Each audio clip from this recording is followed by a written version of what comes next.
নমস্কার বন্ধুরা, শুভ সন্ধ্যা। গল্প কবিতা চ্যানেলে আমি মিলি সরকার তোমাদের সকলকে স্বাগত। আজকে এসেছি কবিগুরু রবীন্দ্রনাথ ঠাকুরের সাধারণ মেয়ে কবিতাটি আবৃত্তি করতে।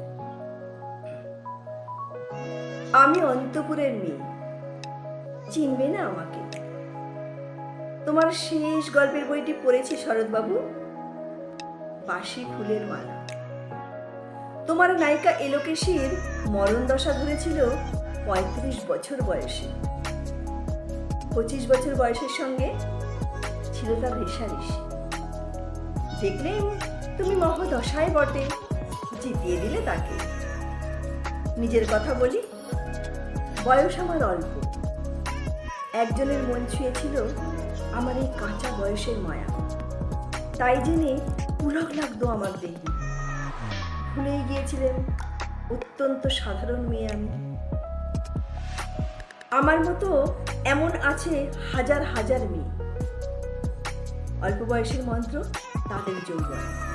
তোমাকে দোহাই দিই, একটা সাধারণ মেয়ের গল্প লেখো তুমি। বড় দুঃখ তারও স্বভাবের গভীরে অসাধারণ যদি কিছু তলিয়ে থাকে কোথাও।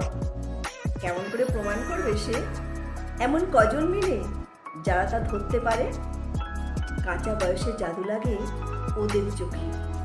মন চায় না সত্যের খোঁজে, আমরা বিকিয়ে যাই মরীচিকার দামে। কথাটা কেন উঠলো তা বলি। মনে করো তার নাম নরেশ। সে বলেছিল কেউ তার চোখে পড়েনি আমার মতো। এত বড় কথাটা যে বিশ্বাস করব সাহস হয় না। না করবো যে এমন জোর কই। একদিন সে গেল বিলেতে, চিঠিপত্র পাই কখনো বা। আর মনে মনে ভাবি, রাম রাম, এত মেয়েও আছে সে দেশে, এত তাদের ঠেলাঠেলি ভিড়। আর তারা কি সবাই অসামান্য? তাদের এত বুদ্ধি, এত উজ্জ্বলতা। আর তারা সবাই কি আবিষ্কার করেছে এক নরেশ সেনকে? স্বদেশী যার পরিচয় চাপা ছিল 10-এর মধ্যে।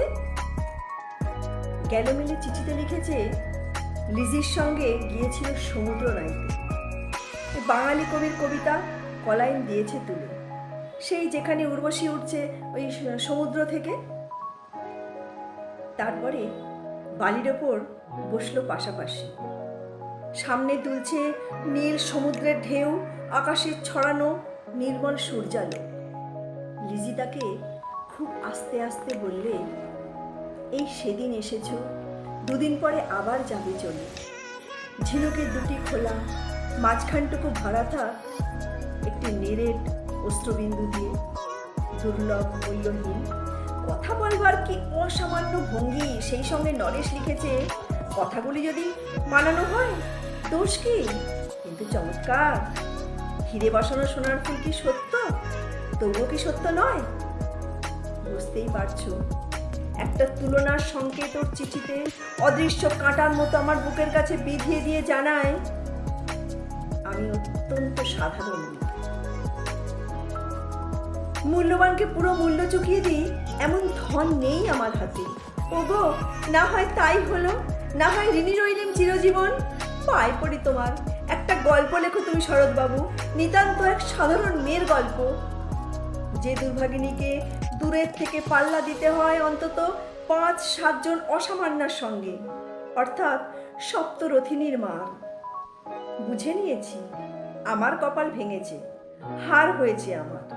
কিন্তু তুমি যার কথা লিখবে তাকে জিতিয়ে দিও আমার হয়ে। পড়তে পড়তে বুক যেন ওঠে ফুলে, ফুল চন্দন পড়ুক তোমার কলমের মুখে। তাকে কি নাম দেবে? তার নাম দিও মালতী।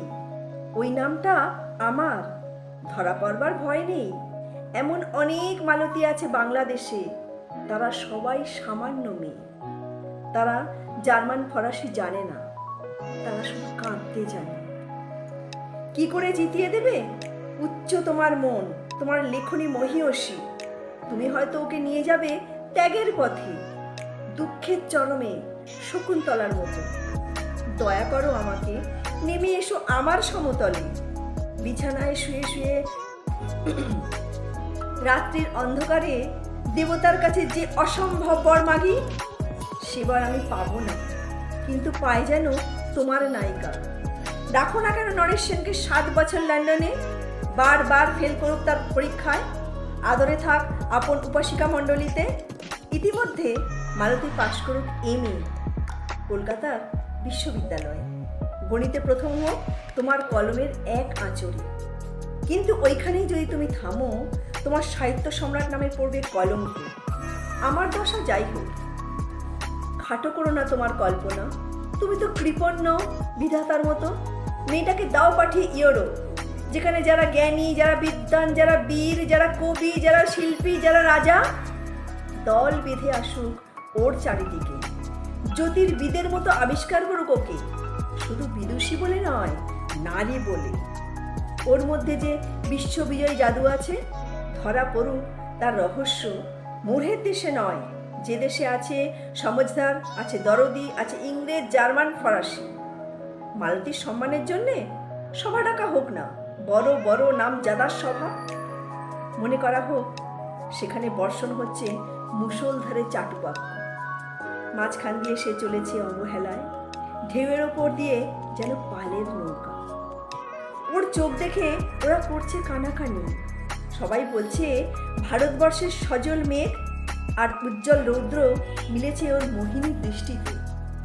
এখানে জানান্তিকে বলে রাখি, সৃষ্টিকর্তার প্রসাদ সত্যই আছে আমার চোখে। বলতে হলো নিজের মুখে, এখনো কোনো ইউরোপীয় রসজ্ঞের সাক্ষাৎ ঘটেনি কপালে। নরেশ এসে দাঁড়াক ওই কোণে, আর তার সেই অসামান্য মেয়ের দল। আর তারপর আমার নোটে 7টি মুড়লো, স্বপ্ন আমার ফুরলো। হায় রে সামান্য মেয়ে, হায় বিধাতার শক্তির অপব্যয়। নমস্কার।